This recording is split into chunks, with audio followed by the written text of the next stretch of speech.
Let's hear it for Jeannie Most. Isn't she great, Jeannie Most? She just celebrated her 30th anniversary at CNN, and she does some most unusual work. Let me thank, first of all, Phil Kent for this wonderful introduction. Phil is literally the best television executive that a journalist could ever have. He's also a good friend. He loves television. He's in charge of everything from the Cartoon Network to TNT to TBS to CNN, which is my favorite network, by the way. But he also, more importantly, he loves the news. He's a real news junkie. Not only is he a real news junkie, he's a hard news junkie, just the kind of viewer my Situation Room team tries to address every single day. And many of my team is here tonight. I want to thank all of them for the terrific work they do, because if it wouldn't be for them, I would be nowhere. But let me thank the Situation Room team. I'm not going to name it, but they're all good.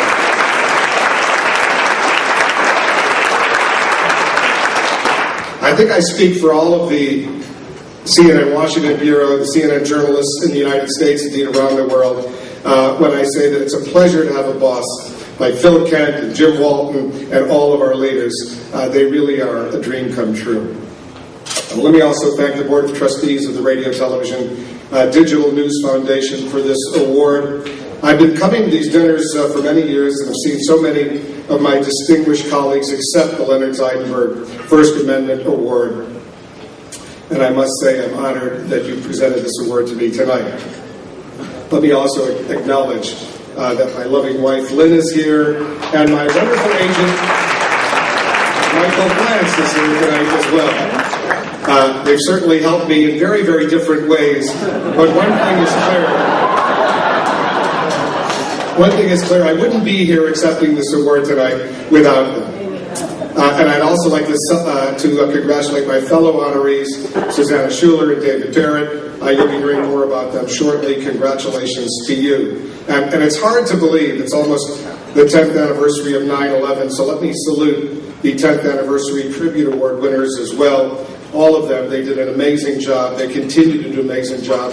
I'm proud to call them my colleagues and my friends.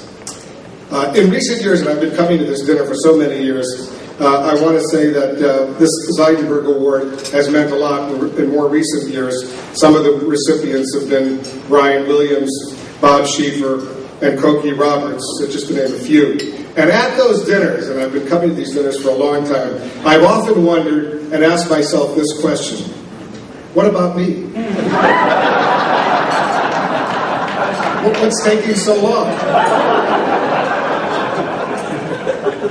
So let me say thank you, better late than never. Let me say something about CNN, which I love. It's now in its 31st year. Ted Turner had a wonderful, wonderful idea, a 24/7 television news network that would broadcast not just in the United States, but simultaneously around the world. And we do in 240 countries and territories. In 1980, when we created CNN, people thought he was crazy. We already had 3 broadcast networks. They had a 30-minute excellent newscast every single day. They wanted, the news executives, they wanted to expand it to an hour newscast. They didn't do it then. They still didn't do it. They still haven't done it now.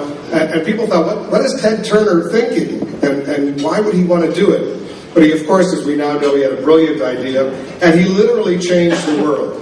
Now there are plenty of 24/7 local, national, international cable and satellite channels here in the United States and around the world. Sometimes I think there are too many here in the United States, but that's another story. There are wonderful satellite and cable channels all over the world. They're reporting in dozens of languages, informing their viewers about what's going on.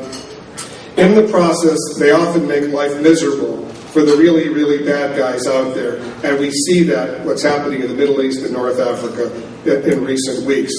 Yes, the social networks certainly have changed the world for folks in Tunisia, Egypt, and so many other countries, more to come. But so have the cable and satellite television channels. And let's not forget, and let's give our colleagues a big round of applause, let's not forget the power of radio as well.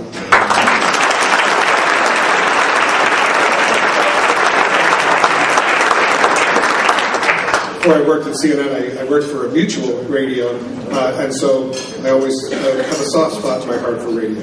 Ted Turner and CNN started something amazing. We don't know yet where it will stop. No one appreciates the freedom of the press more than journalists, especially when we either lose that freedom or think we're about to lose it. I recently was at a dinner with the United States Supreme Court Justice, and he startled me by thanking me for protecting the First Amendment. Wow, I thought to myself, that is so very nice. I was honored to hear that. But I guess it's true. All of us who are journalists protect the First Amendment automatically, even if we don't always think about it, if we don't recognize it, because it's in our very nature to do it. It's our job. And you really don't appreciate what a wonderful concept freedom of the press is until you don't have it any longer. I spent 6 days in North Korea in December covering then Governor Bill Richardson's talks there. It was a very delicate moment on the Korean Peninsula. Tensions were high. 1 million North Korean soldiers faced off against nearly 1 million South Korean troops along the demilitarized zone. 30,000 American troops were sort of in between. Fortunately, things calmed down. They didn't go to war. But while there, I literally had no First Amendment rights, and I knew it. I had North Korean officials with me all of the time, telling me where I could go, what I could do, what I couldn't do, who I could talk to, who I couldn't talk to. These officials, by the way, they were all very nice. They spoke English well. But it's not exactly the way we American journalists like to operate. I didn't have a cell phone. They confiscated that at the airport. No internet service. No BlackBerry, obviously, for 6 days. Can you imagine? No BlackBerry for 6 days. I had nearly 1,000 emails waiting for me when my Pyongyang to Beijing flight finally landed. And for those of you planning a vacation, by the way, Air Koryo, the official North Korean airliner, it's pretty good. Very nice, clean, Russian-made Tupolev jets. Excellent service. I did have CNN International in my hotel room, and I was watching CNN International those early mornings, those nights. I kept thinking of Ted Turner, and I said, Ted Turner, a genius, that here I am in Pyongyang, and the only outside source I have is CNN International. Jim Clancy and Richard Quest never looked so good. It was the only way I could find out what was happening around the world, although I did get very nervous when I woke up very early one morning, turned on the TV, and saw only mush on the screen. On all the channels, there was nothing. And I assumed that was the North Korean way of telling me that hostilities were about to begin by cutting off information from the outside world. I only realized when I went down to the lobby about an hour or so later that it was snowing badly outside, and those huge satellite dishes were covered with snow, hence no picture or sound. What a relief that was. I should also tell you, and I know you'll be interested in this, that the North Korean government elite, the folks I was talking to, are very sophisticated. They watch CNN International very thoroughly, very diligently. They love Zain Verji, they love Halagarani, as do so many millions of other viewers around the world. But at one point, one of these officials said to me, and he took me aside, and I'm not making this up, he said to me, in English, he said, Mr. Wolf, whatever happened to Christiane Amanpour? Where is she? I told them that Christiane was a good friend of mine, a colleague for many years, and another recipient of the Leonard Zeidenberg First Amendment Award. I said, well, she went to ABC News to host a Sunday morning talk show.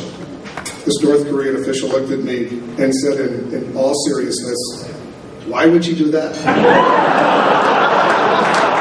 And then he said to me, does anyone watch that? They obviously don't watch ABC News in Pyongyang.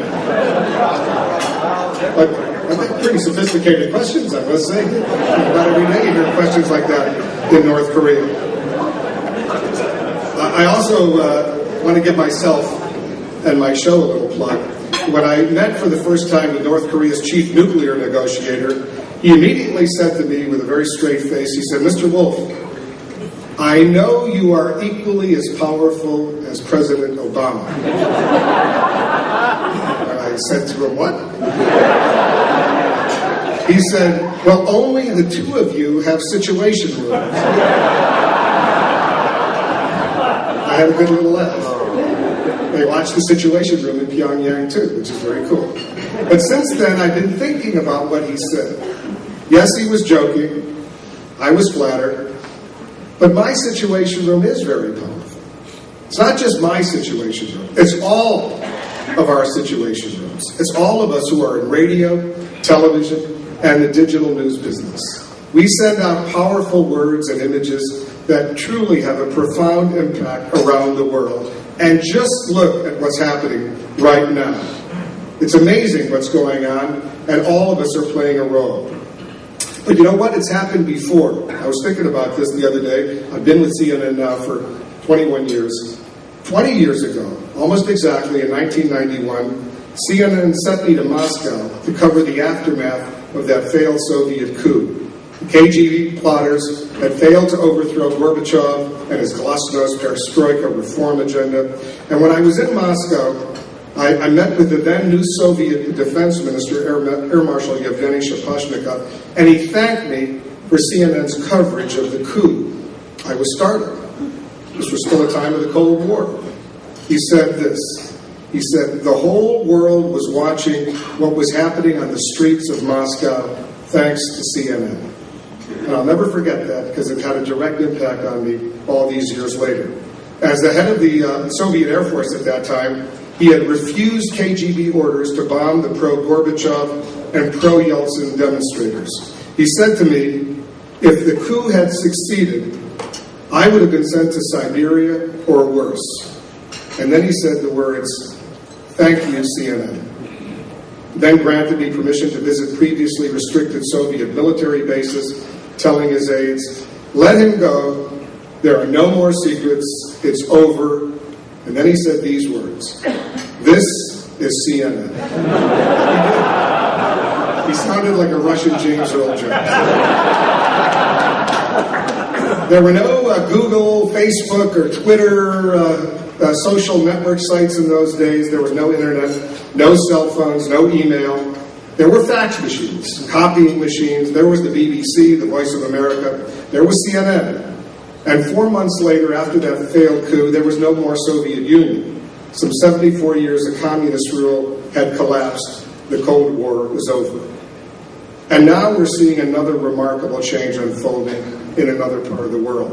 And as we sit here tonight, and as my good friend Saul Levine reminded me earlier today, yes, we are celebrating the important public service we perform, informing the nation's viewers, listeners, readers about developments in government, national security, business, healthcare, so on. Let's also not forget the journalists, the reporters, the photographers, the producers, halfway around the world, putting their lives on the line so the world knows about the revolutions sweeping North Africa and the Middle East right now, the terrible violence and the repercussions.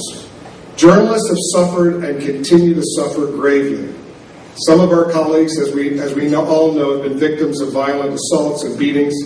Others have been detained by desperate regimes, and others have been tortured, including over the past couple of days. It's paramount to believe in our brothers and sisters who are in the front line as they try to keep our collective conscience going as we go about our daily reporting here in Washington and around the country.